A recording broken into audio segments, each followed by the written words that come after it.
صحابہ کہتے تھے کہ جس نے رسول اللہ صلی اللہ علیہ وسلم کو نہیں دیکھا وہ علی اکبر کو دیکھ لے، وہ علی اکبر کو دیکھ لے۔ ہم شبیہ رسول صلی اللہ علیہ وسلم، آپ دیکھیں علی اکبر نکلتے ہیں، امام حسین اپنے صاحبزادے کو گلے سے لگاتے ہیں اور کہتے ہیں کہ جاؤ دین کی سربلندی کے لیے، حق کی کامیابی کے لیے۔ حضرت علی اکبر نکلتے ہیں، یزید کی فوجوں کو درم برہم کر دیتے ہیں۔ امام حسین دیکھنا چاہتے ہیں کہ میرے بیٹے کی بہادری دیکھنا چاہتے ہیں، مگر دھول رہتا ہے، اور وہ سمجھ جاتے ہیں کہ میرا شہزادہ جہاں جا رہا ہے وہاں پر یزید کی فوج کے پرچمے اڑ رہے ہیں۔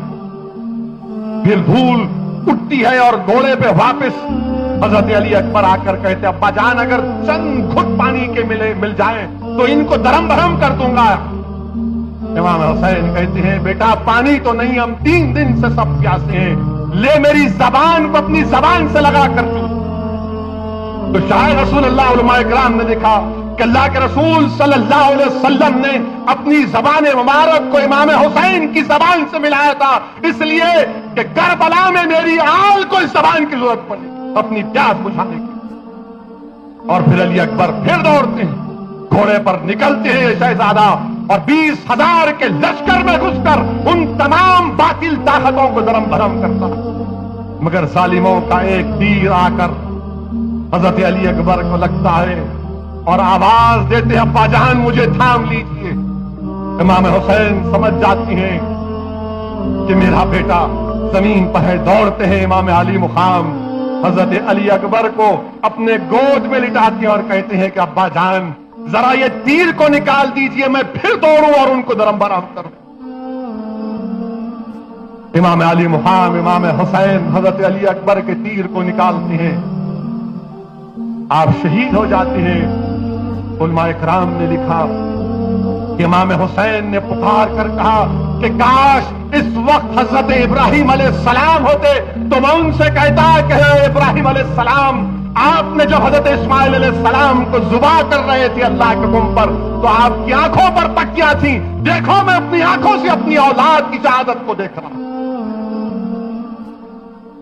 علی اصغر کی شہادت ہوئی، 6 مہینے کا معصوم بچہ، تیر آ کر حلق میں لگتا ہے۔ امام کا صبر دیکھو امام حسین کا، وہ علی اصغر کے خون کو روایت میں آیا کہ اپنے ہاتھوں میں اٹھا کر آسمان کی طرف پھینک کر کہتے اللہ اس قربانی کو بھی قبول کر۔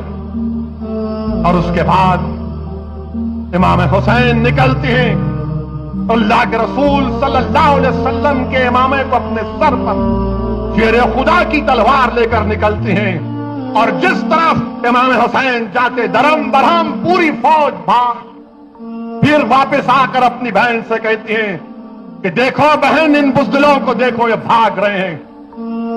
میرے عزیز دوستوں اور بزرگوں، امام حسین کے جسم پر 72 زخموں کے نشان، 72، اور جب ظالموں نے حملہ کیا آپ کے جسم پر، جب آپ زخمی ہو گئے تو پوچھا کیا یہ نماز کا وقت ہے؟ تو کہا ہاں نماز کا وقت ہے۔ تو امام حسین اترے اور خون جسم سے نکل رہا ہے، تیمم کیا، اور جب سجدے میں جا رہے تھے تو وہ ظالم شمر، وہ کافر آ کر امام حسین کا گلا کاٹنے کی کوشش کیا، تو آپ نے کہا کہ ذرا ٹھہر جا مجھے نماز پڑھنے دے۔ اور پھر امام حسین نے کہا کہ بتا تیرا سینہ بتا مجھے۔ تو شمر، اس جانور نے، اس حیوان نے، اس کافر نے جب اپنا سینہ دکھایا تو اس پر داغ تھے۔ تو امام حسین نے مسکرا کر کہا کہ میرے نانا جان نے سچ کہا تھا کہ کتا جس کے سینے پر داغ ہوگا وہ اہل بیت کے خون میں اپنا منہ مارے گا۔ امام حسین کو شہید کر دیا گیا۔ میرے عزیز دوستوں اور بزرگوں، یاد رکھو، بلکہ ہندوستان کے غیور مسلمانوں کو ایک پاگل دیوانہ سرزمین حیدرآباد سے تم سے کہہ رہا ہے کہ جو ہم پر ظلم کر رہے ہیں یاد رکھو وہ بچیں گے نہیں۔ سورہ ابراہیم کی 41 آیات ہے، اگر میں غلط نہ کہوں تو اللہ ان تمام ظالم لوگوں سے کہہ رہا ہے کہ میں تمہارے ظلم سے باخبر ہوں۔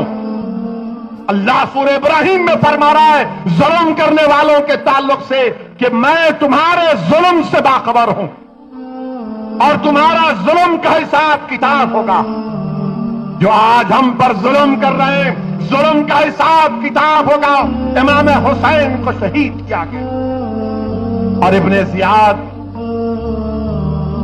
زیاد کے پاس جب امام حسین کے کٹے ہوئے سر کو لایا گیا تو اس نے بدتمیزی کی۔ صرف 6 سال کے بعد مختار سخفی نے ابن زیاد کو پکڑا، اس کی گردن مار دی، اور جب اسی دربار میں اس کا سر کو لایا گیا تو ایک ضعیف نے پکار کر کہا کہ میں نے دیکھا تھا کہ اس نے امام حسین سے بدتمیزی کی، اللہ کا انصاف ہوگا اور ہو رہا۔